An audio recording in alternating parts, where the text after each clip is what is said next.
কক্সবাজারের উখিয়া ও টেকনাফের রোহিঙ্গা ক্যাম্পগুলোতে সোমবার সকাল থেকেই শুরু হয় নানা কর্মসূচি। নিহত স্বজনদের স্মরণে ক্যাম্পের সমাবেশস্থল পূর্ণ হয়ে ওঠে। জমায়েত ছড়িয়ে যায় মাঠ ছাড়িয়ে পাহাড়েও। স্লোগানে উচ্চারিত হয় নিরাপদে সম্মানের সাথে নাগরিক অধিকার নিয়ে মিয়ানমারি প্রত্যাবাসন।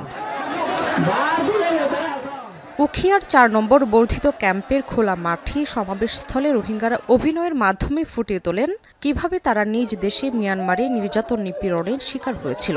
ফুটিয়ে তোলা হয় কিভাবে রোহিঙ্গা যুবককে হত্যা করে সে দেশের মানুষ।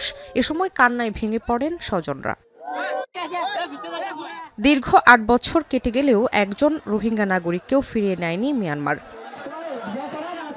আর রাখাইন রাজ্যের নিয়ন্ত্রণ সশস্ত্র গোষ্ঠী আরাকান আর্মির হাতে চলে যাওয়ায় উল্টো প্রত্যাবাসন পরিস্থিতি আরও জটিল হচ্ছে। গত ১ বছরে নতুন করে প্রায় ১.৫ লাখ রোহিঙ্গা অনুপ্রবেশ করেছে বাংলাদেশে। এদিকে আন্তর্জাতিক সহায়তাও কমছে দিন দিন। সংকটে পড়েছে শিক্ষা, স্বাস্থ্য ও খাদ্য কার্যক্রম। এতে বেড়েছে উদ্বেগ উৎকণ্ঠা। নতুন মানুষের দিলাম মাঝে যেন আশা আছে, আশা ইয়ান আসছিল।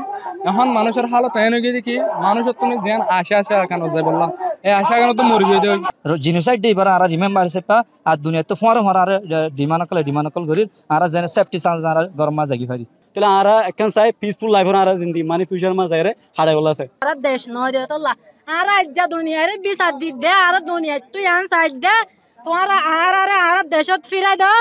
এমন পরিস্থিতিতে রোহিঙ্গা সংকটের টেকসই সমাধান খুঁজতে কক্সবাজারে চলছে রোহিঙ্গা বিষয়ক অংশীজন সম্মেলন। এতে যোগ দিয়েছেন প্রধান উপদেষ্টা সহ বিভিন্ন দেশের কূটনীতিক ও আন্তর্জাতিক সংস্থার প্রতিনিধি ও রোহিঙ্গারা। এখন পর্যন্ত প্রত্যাবাসন প্রক্রিয়ায় প্রত্যাশিত অগ্রগতি না হলেও সরকারের প্রধান লক্ষ্য রোহিঙ্গাদের সম্মানের সাথে নিজ দেশ মিয়ানমারে প্রত্যাবাসন। আমাদের মূল উদ্দেশ্য হচ্ছে রোহিঙ্গাদেরও মূল উদ্দেশ্য হচ্ছে একটি, যে তাদের দেশে ফেরত যাওয়া এবং সেক্ষেত্রে যাতে এ ধরনের কোনো হানাহানি কোনো বিপত্তির কারণ না হয় সেটি তারাও বোঝার চেষ্টা করছে।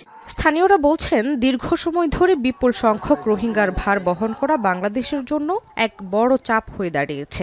৮ বছর পরেও অনিশ্চিত ভবিষ্যৎ, কমতে থাকা সহায়তা আর ভিনদেশে অনেকটা বন্দি জীবন নিয়ে আতঙ্কে দিন কাটছে রোহিঙ্গাদের। এখন কক্সবাজার।